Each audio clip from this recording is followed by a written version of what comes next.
जय हिंद दोस्तों, स्वागत है आप सबके आपके अपने YouTube channel self study Kundan Kumar में। आज बात करेंगे ज्योग्राफी क्लास 12। और आप सबके पास बहुत ही कम समय है, तो ऐसे में आपको क्या पढ़ना चाहिए।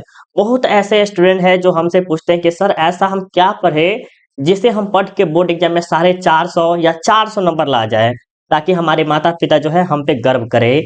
तो आप सबके लिए ज्योग्राफी का एक लास्ट समय यही है प्यारे बच्चों कि आप क्रैश कोर्स को पढ़िए। क्रैश कोर्स में क्या होता है कि जो भी निचोड़ होता है वो सारा का सारा आपको पढ़ाया जाता है।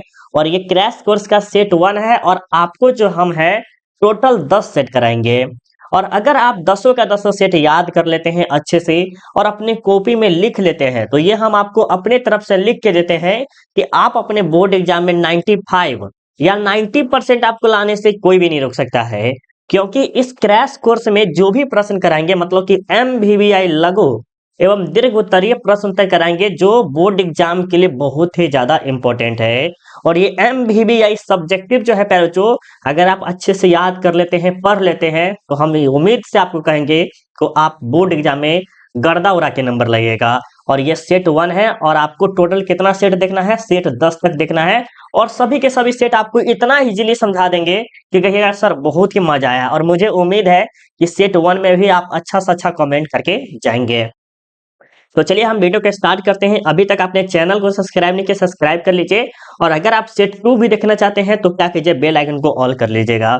और आप टेलीग्राम तो 100% आप क्या कीजिए, ज्वाइन कर लीजिए, जिसका लिंक हम आपको वीडियो के डिस्क्रिप्शन में डाल दिए हैं। अगर आप व्हाट्सएप ग्रुप ज्वाइन करना चाहते हैं तो आप इस नंबर पे 85 78 00 27 39 पे क्या करना है, आपको हाई लिख के भेजना है। उसके बाद हम क्या करेंगे, आपको व्हाट्सएप ग्रुप का लिंक डाल देंगे। ठीक है, जो आप स्क्रीन पे देख रहे हैं प्यारे बच्चों, ये बहुत बहुत ज्यादा इंपॉर्टेंट प्रश्न है, क्योंकि ये सभी के सभी प्रश्न इतना इंपॉर्टेंट है कि आप सोच नहीं सकते। और अगर आप इसे अच्छे से पढ़ लेते हैं, जैसे 4 नंबर प्रश्न देख रहे हैं, ये हर एक बार पूछे जाने वाला प्रश्न सब है। ठीक है, तो आपको उम्मीद दिलाते हैं कि आप अच्छे से समझाते हुए चलेंगे और इजीली आपको समझ में भी आ जाएगा। तो वीडियो को आप थोड़ा सा भी स्किप मत कीजिएगा।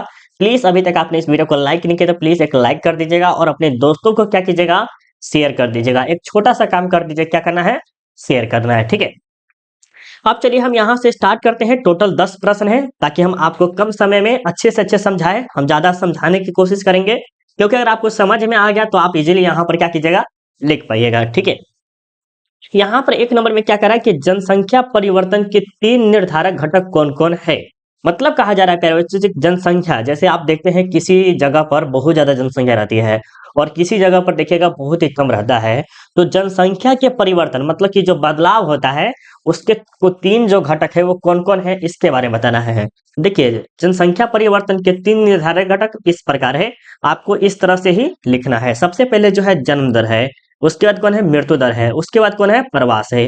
तो इन सब के बारे में हम क्या क्या समझेंगे, पहले अर्थ समझेंगे। ठीक है, जन्म दर में देखिए क्या होता है, एक वर्ष में 1000 के जनसंख्या पर जन्म लेने वाले बच्चे की संख्या। मतलब कहा जा रहा है कि एक वर्ष में मतलब कि एक साल में जो होता है प्यारे बच्चों, 1000 जनसंख्या, मतलब कि एक वर्ष में 1000 जनसंख्या है। ठीक है, और उसमें कितने बच्चे जो है जन्म लिए हैं, मतलब 5 बच्चे जन्म लिए, 10 बच्चे जन्म लिए या 100 बच्चे जन्म लिए, उसे हम क्या कहते हैं, जन्म दर कहते हैं। मृत्यु दर भी उसी तरह का है, प्रति 1000 जन्म लेने वाले बच्चों में एक वर्ष से पूर्व मरने वाले बच्चों की संख्या, मतलब कि प्रति 1000 जितने बच्चे जन्म ले रहे हैं उसमें मरने वाले जनसंख्या से क्या किया जाता है, कम किया जाता है।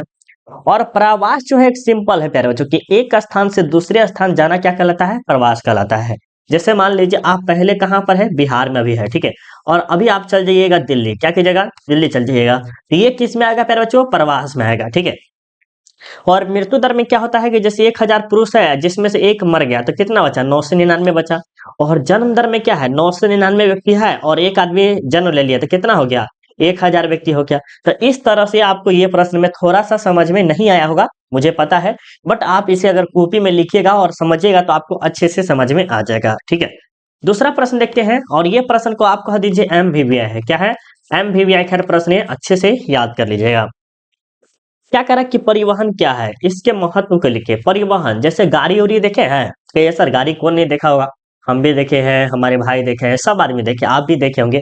तो बिल्कुल हाँ, हम भी देखे हुए हैं। तो परिवहन क्या है, तो परिवहन जो है सिर्फ और सिर्फ गाड़ी पे आधारित है। ठीक है, एक तरह से कह सकते हैं। चलिए इसके महत्व के बारे में देखते हैं, क्या क्या इसका लाभ हो सकता है, क्या क्या इसके हानि हो सकता है। इन सब के बारे में भी हम देखेंगे। तो उत्तर में ये 5 नंबरी है, याद रखिएगा, ठीक है।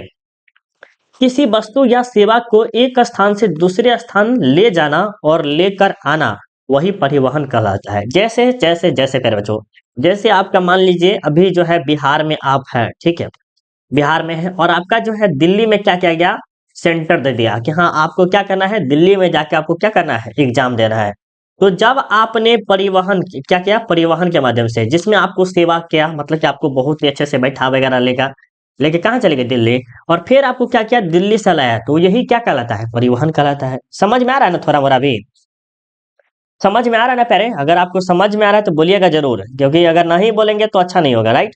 आगे चलिए, आगे देखते हैं क्या करा है कि परिवहन का हमारे जीवन में बड़ा महत्वपूर्ण स्थान है। देखिए पहले के जमाने में अगर देखिएगा तो कम से कम 10 साल 20 साल पहले, अगर वही जो अगर आप सीतामढ़ी हो गया या कहीं जगह देख लीजिए आप, जो पश्चिम चंपारण हो गया या पूर्वी चंपारण हो गया, आप देख सकते हैं, आप भागलपुर हो गया, इन साइडों में अगर देखिएगा तो पटना आने के लिए भर रात लग जाता था।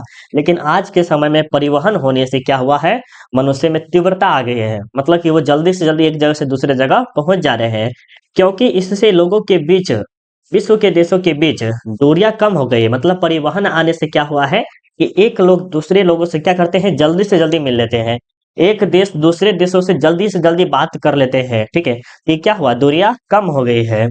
आज हम बहुत कम समय में अधिक दूरी तय करने में सक्षम हो गए हैं, बिल्कुल। आज के समय में जैसे वर्तमान में देखिए एरोप्लेन आ गया है, जिसके माध्यम से हम क्या करते हैं, पटना में बैठते हैं और मुंबई में पहुंच जाते हैं, जो कि 24 घंटा एक तरह से कर सकते हैं, 4-5 घंटा में दुबई चले जाते हैं, जल्दी से जल्दी चले जाते हैं। तो ये किसके माध्यम से हो रहा है, परिवहन के माध्यम से हो रहा है।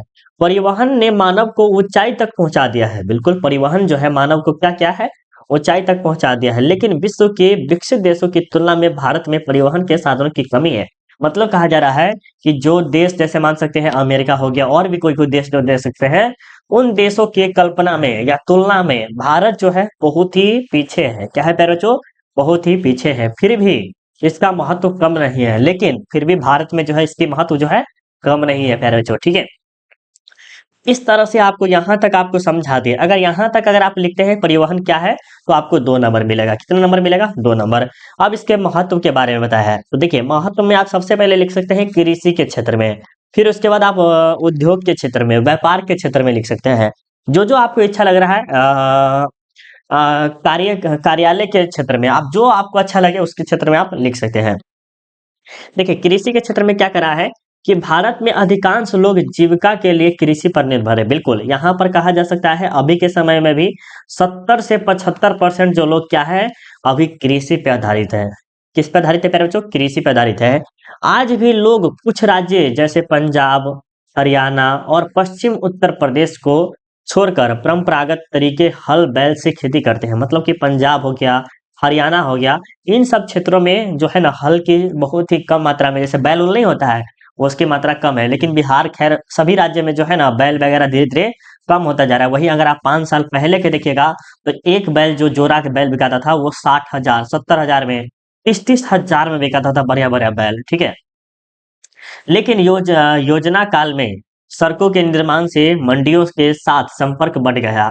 अब कृषकों में गतिशीलता आई, मतलब कि जो है गतिशीलता है किसमें, किसानों में। उन्होंने ट्रैक्टर खरीदा, हल जोतने वाला फलना चिल्ला मशीन वगैरह कर दिया। इसके उत्पादन बाजार तक पहुंचाने लगे, मतलब कि जब गाड़ी वगैरह आने लगे तो एक जगह से दूसरे जगह सामान पहुंचाने में उनको किसी तरह का दिक्कत नहीं हो रहा था, ठीक है। जिससे इनके उत्पादों को उचित मूल्य मिलना प्रारंभ हो गया। जिस समय आप सोच सकते हैं 5 साल 10 साल पहले जो उसको उचित मूल्य नहीं मिल पाता था, जैसे मान लीजिए कोई जो है चावल 10 रुपए केजी बिकना चाहिए, तो वो कितना रुपए बेचता था, 5 रुपये। लेकिन जब परिवहन आ गया तो उसको कितना मिला है, 10 मिला है। नहीं माने 10 नहीं मिला तो 8 मिला है, फिर भी 3 रुपया प्रॉफिट है ना। ये किसके माध्यम से हो रहा है, परिवहन के माध्यम से हो रहा है। तथा आज सभी प्रकार की वस्तुएं प्रत्येक बाजार में मिलना प्रारंभ हो गए। पहले जो है एक बाजार में सभी प्रकार की वस्तु मिलना मुमकिन था, लेकिन अब क्या है, पूरा का पूरा मिलना मुमकिन हो गया है, ठीक है। इस तरह से आप यहाँ पर कृषि में लिख सकते हैं। उद्योग में क्या लिख सकते हैं प्यारे बच्चों, परिवहन एवं परिवहन के साधनों के विकास के कारण औद्योगिकरण की प्रक्रिया में तेजी हुई है। देखिए उद्योग में सबसे बड़ा जो होता है वो है आपका परिवहन। परिवहन क्यों, देखिए अगर आप मान लीजिए आप एक फैक्ट्री खोले हैं, फैक्ट्री है, ठीक है। एक फैक्ट्री में आपने 10 मजदूर रखा है, कितना मजदूर रखा है? 10 मजदूर रखा है, और उसे सामान लाने में ही, ढोने में ही कार्य करवाइएगा, तो क्या आपको प्रॉफिट हो जाएगा? नहीं हो जाएगा। वही जो है पैर, जो 10 आदमी है, एक आदमी गया ट्रैक्टर से, गाड़ी से, कोई भी बस ट्रक से गया, और वो सामान लाके फैक्ट्री में धर दिया। 9 वर्कर जो है क्या है, काम कर रहे हैं। इसमें क्या हो रहा है? औद्योगिकरण में तीव्रता बढ़ रही है, मतलब तेजी से कार्य हो रहे हैं। इसका मूल्य कारण एक बाजार का दूसरा बाजार के साथ संपर्क एवं तीव्र गति से चलने वाला वाहनों का विकास हुआ है। अभी जस्ट बताएं कि एक जगह से दूसरी जगह, मान लीजिए आप दो व्यक्ति हैं या एक ही आदमी है, आप ऑर्डर करते हैं, भैया थोड़ा सा 10 किलो आटा भेज दीजिए दुकान पे, तो वो क्या करता है? फटाक दर आपके दुकान पे भेज देता है। भले ही आपसे 1 रुपया ज्यादा लेता हो, लेकिन क्या करता है? जल्दी भेज देता है। लेकिन पहले ऐसा नहीं था, आपको जाके लाना पड़ता था। ठीक है, तो ये सब कुछ प्रॉफिट है किसके माध्यम से? ये जो है आपको परिवहन से। ये 5 नंबरी था। खैर, आप इसे अच्छे से याद कर लीजिएगा, और मुझे पूरा उम्मीद है कि ये प्रश्न आपको समझ में आ गया होगा। समझ में आया ना प्यारे बच्चों? समझ में आ गया? बिल्कुल सर, समझ में आ गया होगा। ठीक है। 3 नंबर में देखिए क्या कह रहा है कि जनसंख्या वृद्धि क्या है? जनसंख्या वृद्धि क्या है? अब जनसंख्या, मान लीजिए भारत जो है पहले जनसंख्या में दूसरे नंबर पर था। किस? भारत और चीन के मामले में ये दूसरे नंबर पे थे। लेकिन अभी जो है वर्तमान में देखा जाए तो भारत कौन से नंबर पे आ गया? 1 नंबर पे। क्यों? तो ये क्या हो रहा है? वृद्धि हो रहा है। क्या हो रहा है प्यारे बच्चों? वृद्धि हो रहा है। तो यहीं पर उत्तर में आपको लिखना है कि एक निश्चित अवधि में जनसंख्या में जो बदलाव आता है उसे ही जनसंख्या वृद्धि कहते हैं। जैसे मान लीजिए कि 2011 में, राइट, 2011 में, एग्जाम्पल में बता रहे हैं, सीरियसली मत ले लीजिएगा।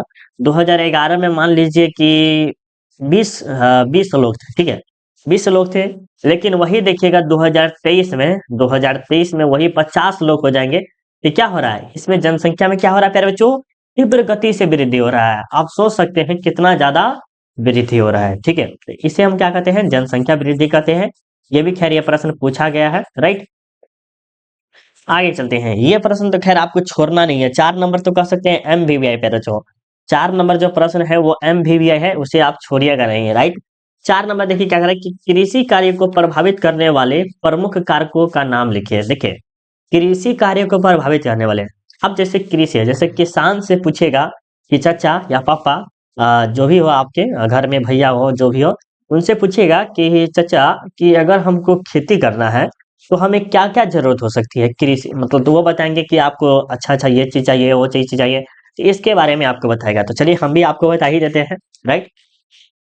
तो यहाँ पर देखिए क्या कह रहा है कि कृषि भारतीय अर्थव्यवस्था की रीढ़ है। रीढ़ मतलब समझते हैं? बैकबोन, जो कि आप कह सकते हैं जिसके कमर जो कहते हैं, कमर से ऊपर होता है, वो डांड जो कह सकते हैं, वो होता है रीढ़। ठीक है, क्योंकि यह ग्रामीण क्षेत्र में रोजगार का एक बड़ा अवसर उपलब्ध कराता है। क्या करता है प्यारे बच्चों? ये जो है ग्रामीण क्षेत्र में, ग्रामीण क्षेत्र समझते हैं, जो गांव के लोग हैं उनको क्या करते हैं? सबसे बड़ा रोजगार प्रदान करते हैं। ठीक है, कृषि कार्य को प्रभावित करने वाले प्रमुख कारक निम्न है, और ये इस तरह से लिखेगा तो सही में बता रहे हैं, आपको अच्छा खासा नंबर देगा। सबसे पहले है जलवायु विविधता। जलवायु, जैसे आपका मौसम जो है ठंडा है, गर्म है, या नॉर्मल है, ये देखना जरूरी होता है। जैसे देखिएगा ठंडी के मौसम में क्या किया जाता है? धान, गेहूं किया जाता है, तो धान उसमें बोएंगे तो क्या होगा? नहीं हो पाएगा।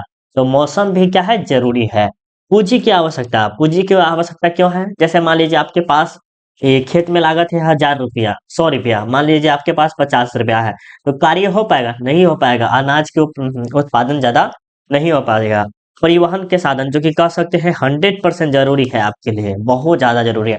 अभी आज के समय में देखिएगा, तो धान कटाता है फटाफट, दौनी वगैरह सब चीज फटाफट हो जाता है। ये किसके माध्यम से हो रहा है? ये सब परिवहन के माध्यम से हो रहा है। बाजार की निकटता, जैसे आपने सब्जी वगैरह उत्पादन किया, जैसे फल हो गया, आपने भिंडी हो गया, आपने परवल वगैरह जो भी आपने उत्पादन किया, और अगर बाजार निकट नहीं है, बहुत दूर है, तो उसे ले जाने में क्या होगा? आपको बहुत ही ज्यादा खर्चा होगा, जिसके माध्यम से आपको क्या हो जाएगा? बहुत ज्यादा लागत हो जाएगा, और प्रॉफिट आपको कम हो जाएगा। ठीक है, चौथा पॉइंट क्या है? श्रम की उपलब्धता। श्रम मतलब समझते हैं? मजदूर की उपलब्धता होनी चाहिए। और पांचवा, सॉरी, छठा जो पॉइंट, छठा, हाँ, छठा जो पॉइंट है, भूमि का प्रकार है। जो भूमि है वो किस प्रकार का है? ठीक है, अच्छा खासा उत्पादन करने वाला है या नहीं है, वो सब देखा जाता है किसके लिए? कृषि के लिए। तो ये 4 नंबर प्रश्न भी मुझे उम्मीद है कि आपको अच्छे से समझ में आ गया होगा। खैर, अगर आप एक दो बार जो है ना अपनी कॉपी में एक बार नोट कर लीजिए और याद करिएगा ना, तो 100% लिख के देते हैं कि आपको अच्छे से याद हो जाएगा। ठीक है, चलिए अब आगे देखिएगा 5 नंबर में क्या कह रहा है कि जनसंख्या संगठन से आप क्या समझते हैं? जनसंख्या संगठन से आप क्या समझते हैं प्यारे बच्चों? तो उत्तर में आपको बताना है कि जनसंख्या का वह तत्व जिसे मापा जा सके। देखिए क्या कह रहा है? जनसंख्या का वह तत्व जिसे मापा जा सकते हैं, जैसे नहीं गिना जा सके कह सकते हैं, या एक जगह जैसे मान सकते हैं कि 1 किलोमीटर में कितने व्यक्ति रहते हैं, तो ये क्या किया जा रहा है? मापा जा रहा है। उसे ही हम क्या कहते हैं? जनसंख्या संगठन कहते हैं। जैसे जन्म दर, मृत्यु दर, आयु संरचना, व्यावसायिक संगठन, लिंगानुपात, साक्षरता आदि ये सब किस में आते हैं? ये आते हैं जनसंख्या संगठन में आते हैं। खैर ये भी प्रश्न आपके बोर्ड एग्जाम में पूछा गया है। आगे चलते हैं। 6 नंबर देखिए क्या करें कि उपभोक्ता वस्तु का उदाहरण सहित व्याख्या करें। उपभोक्ता वस्तु का उदाहरण सहित व्याख्या करें। अब यहाँ पर देखिए उत्तर में क्या देना है? उपभोक्ता। उपभोक्ता में आप क्या लिख सकते हैं प्यारे बच्चों? जो हमारे दैनिक जीवन में, जैसे हम कहते हैं क्या है, एज ए स्टूडेंट, आज मैं मान लेता हूँ कि मैं एक छात्र हूँ और मेरे लिए क्या क्या जरूरी है दैनिक जीवन में, तो दैनिक जीवन में कहिएगा सर, कहिएगा मुझे कलम की जरूरत हो सकती है, कॉपी की जरूरत हो सकती है, यहाँ तक कि चप्पल हो गया, कपड़ा हो गया, और भी जो है आपको मकान वगैरह ये सब क्या है, मकान तो खैर एक बार बन गया, और भी जो है बिस्कुट हो गया, रोटी हो गया, ये सब क्या है आपके दैनिक जीवन की आवश्यकताएं हैं। यहाँ पर यही प्रश्न कहा जा रहा है, कोई और प्रश्न नहीं पूछा जा रहा है प्यारे बच्चों। तो कहा जा रहा है कि उपभोक्ता वस्तु का उदाहरण सहित व्याख्या करें। तो उत्तर में लिखना है कि वह वस्तु जिसका हम अपने दैनिक जीवन में प्रयोग करते हैं। दैनिक जीवन मतलब क्या? कि आज जो हुआ, कल हुआ, परसों हुआ, तरसों हुआ, ये सब क्या है? दैनिक जीवन है। करते हैं, वह उपभोक्ता वस्तु कहलाता है। क्या कहलाता है प्यारे बच्चों? वह उपभोक्ता वस्तु कहलाता है। जैसे ब्रेड, बिस्कुट, कपड़ा आदि, ये सब क्या कहलाता है? उपभोक्ता वस्तु के अंतर्गत आते हैं। ठीक है। तो खैर ये 6 नंबर प्रश्न भी आपको अच्छे से समझ में आ गया होगा, राइट। अब देखिए 7वां नंबर प्रश्न और इम्पोर्टेंट है। चलिए अब 7 नंबर प्रश्न को देखते हैं, और यहाँ पर क्या कहा जा रहा है कि योजना आयोग का गठन कब किया गया, इसके कार्य को लेकर। देखिए योजना आयोग जो है ना, इसके जो अध्यक्ष होते हैं वो प्रधानमंत्री होते हैं। ठीक है। अब चलिए उसका उत्तर देखते हैं, इसके बाद हम बात करेंगे। ठीक है।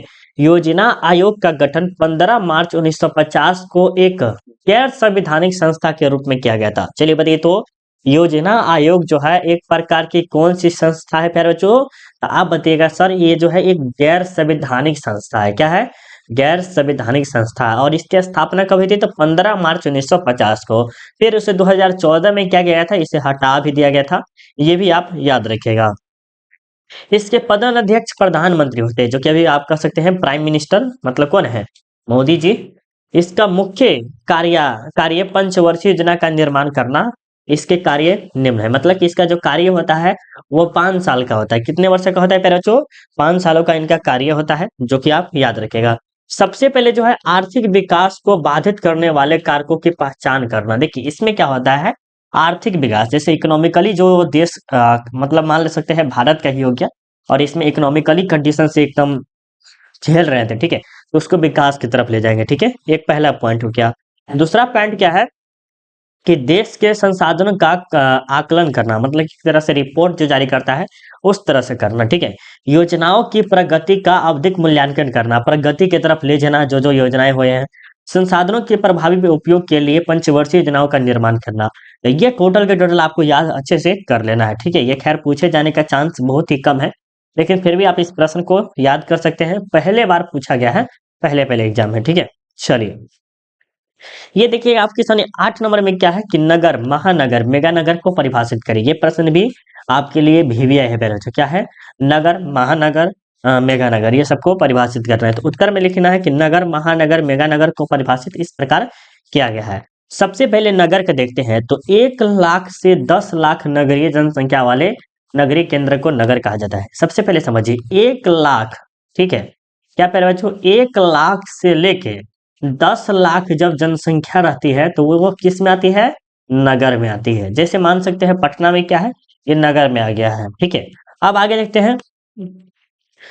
हैं, महानगर में क्या है, 10 लाख से 50 लाख की जनसंख्या वाले नगरों को महानगर कहते हैं। 10 लाख मतलब कि 10 लाख से लेके 50 लाख के जो बीच में जनसंख्या होती है उसे हम क्या कहते हैं? महानगर कहते हैं। जैसे मुंबई हो गया, दिल्ली हो गया, कोलकाता हो गया, ठीक है, आदि जो है वो आपके आते हैं, राइट। अब आपके सामने है मेगा नगर। मेगा नगर में क्या है, 50 लाख से अधिक जनसंख्या वाले नगर को मेगा नगर कहा जाता है। जैसे चेन्नई, हैदराबाद, बेंगलोर, कोलकाता, मुंबई, दिल्ली कहिएगा सर यहाँ पर भी मुंबई होगा और यहाँ पर भी हाँ बिहारी दोनों जगह हो सकता है। ठीक है, यहाँ पर क्या करा है 10 लाख से 50 लाख मतलब ये आते हैं तो मतलब कि यहाँ पर और 50 लाख से ऊपर जो हो जाए राइट तो ये आपके आते हैं। ठीक है, याद रखिएगा। अब आपको प्रश्न क्या पूछेगा प्यारे बच्चों, आपके बोर्ड एग्जाम में ये पूछता है बहुत बार कि मेगानगर की जनसंख्या कितनी होती है। मेगानगर की जनसंख्या कितनी होती है प्यारे बच्चों, तो कमेंट करके बताइए। तो आप बोलिएगा कि सर मेगानगर की जो जनसंख्या होती है 50 लाख से अधिक, मतलब 50 लाख से ऊपर रहेगा, 50 लाख, 60 लाख, 70 लाख, 80 लाख रहेगा, वो सब क्या आएगा मेगानगर में, जैसे चेन्नई, मुंबई, हैदराबाद ये सब आपके आते हैं। ठीक है, अब देखिए यहाँ पर आपके सामने 9 नंबर में क्या है कि प्रदूषण क्या है, इसके प्रमुख कारण कौन कौन है। देखिए प्रदूषण खास तौर पे देखा जाए तो आप गंदगी जो देखते हैं उसी के द्वारा फैलाया जाता है, तो उस प्रदूषण के बारे में हम बात करेंगे। तो उत्तर में देखिए क्या करें कि वायुमंडल में दूषित एवं हानिकारक पदार्थ को मिल जाने से वायुमंडल के विभिन्न घटकों की गुणवत्ता में कमी आ जाती है, तो उसे ही प्रदूषण कहते हैं। इसके प्रमुख रूप इस प्रकार है। प्रदूषण का एक मुख्य स्रोत आप कह सकते हैं प्यारे बच्चों, जैसे वायुमंडल ये है। ठीक है, ये वायुमंडल आप छोटा सा समझ सकते हैं, एग्जाम्पल में समझ लीजिए। और यहाँ पर जो है 10 पॉलिथीन हो गया, एक गंदगी वाला चीज हो गया, और इसको आग लगा दिया जाता है। क्या किया जाता है, आग ले आया जाता है। और उस आग के माध्यम से जो धुआं निकलता है बाहर निकल के जाता है प्यारे बच्चों, तो ये क्या करता है वायुमंडल को क्या करता है दूषित कर देता है, मतलब कि खराब कर देता है। क्या करता है, खराब कर देता है। तो उसमें क्या होती है, उसमें जो साफ रहता है तो उसमें क्या करते हैं पूरे के पूरे कमी आ जाता है, तो उसे हम क्या कहते हैं वायु प्रदूषण कहते हैं। सबसे बड़ा जो रीजन है वायु प्रदूषण का, मृदा प्रदूषण का, जल प्रदूषण का, ध्वनि प्रदूषण। ध्वनि प्रदूषण जैसे आप बाजा वगैरह सुनते हैं ना, जो गाना वगैरह, उस सब से भी होता है। ठीक है, जल प्रदूषण तो खैर आप जानते ही हैं, जल में स्नान करना, उसमें देखते होंगे कि फैक्ट्री का जो पानी रहता है गंदा वो मिला देना, मल मूत्र कर देना, तो ये सब जो होता है किसके माध्यम से, जल प्रदूषण के माध्यम से आप ले सकते हैं। ठीक है, और ये आपका लास्ट 10वां प्रश्न है। यहाँ पर क्या कह रहा है कि जमशेदपुर एवं पुणे शहर के महत्व को लिखे, मतलब कि जमशेदपुर में क्या फेमस है और पुणे शहर में क्या फेमस है, इसके बारे में लिखना है। ठीक है, तो उत्तर में आपको लिखना है कि जमशेदपुर झारखंड का एक औद्योगिक शहर है। जमशेदपुर जो प्यारे बच्चों देख रहे हैं ये कोयला के लिए भी बहुत फेमस है। कौन, झारखंड, आपको पहले वीडियो में भी हम बताए हुए हैं, या ऑब्जेक्टिव में कर सकते हैं, वहां पर भी हम आपको बताए हुए हैं। तो झारखंड किस लिए फेमस है प्यारे बच्चों, तो कोयला के लिए फेमस है। और यह एक प्रकार के क्या है औद्योगिक शहर है। क्या है, औद्योगिक शहर है, जिसकी स्थापना महान उद्योगपति जमशेदजी टाटा द्वारा किया गया है। मतलब कि इसकी जो स्थापना कर सकते हैं और इसको जो जन्मदाता माना जाता है वो किसको माना जाता है, रतन टाटा जी को, जमशेदजी टाटा को। ठीक है, रतन टाटा के नाम से भी जाना जाता है। यह नगर लोहा और इस्पात उद्योग के लिए प्रसिद्ध है। कौन सा, जमशेदपुर। लोहा के लिए भी प्रसिद्ध है, कोयला के लिए प्रसिद्ध है, इस्पात के लिए प्रसिद्ध है, ये सभी चीज के लिए क्या है प्रसिद्ध है। वहीं पर जो है प्यारे बच्चों पुणे जो है सूती वस्त्र के लिए बहुत ही ज्यादा प्रसिद्ध है। जैसे महाराष्ट्र में आप देखते होंगे कपास वगैरह के बारे में आपने पढ़ा है, कपास से ही क्या किया जाता है, कपड़े का तैयार किया जाता है। तो यहाँ पर जो है टोटल हम आपको 10 प्रश्न पढ़ा दिए हैं। मुझे पूरा उम्मीद है कि आपको 10 का 10 प्रश्न आपको अच्छे से समझ में आ गया होगा। अगर अभी तक आपने इस वीडियो को लाइक नहीं किया तो प्लीज एक छोटा सा लाइक कर दीजिएगा, क्योंकि आपको लाइक करने में कोई पैसा नहीं लगता है। अगर आपको सेट 2 चाहिए तो एक फटाफट आप कमेंट कर दीजिएगा प्यारे बच्चों कि हाँ सर मुझे सेट 2 चाहिए, और जल्दी से जल्दी सेट 2 लाइए। ऐसा नहीं लेट नहीं लगाना है, जल्दी से जल्दी कराइए, सेट क्रैश कोर्स जल्दी कंप्लीट कीजिए। तो प्लीज एक बार छोटा सा कमेंट करके जाइएगा कि आज का जो वीडियो है स्पेशली आपको कैसा लगा। अभी मिलते हैं अगले वीडियो में सेट 2, अभी के लिए बाय बाय, जय हिंद, जय भारत।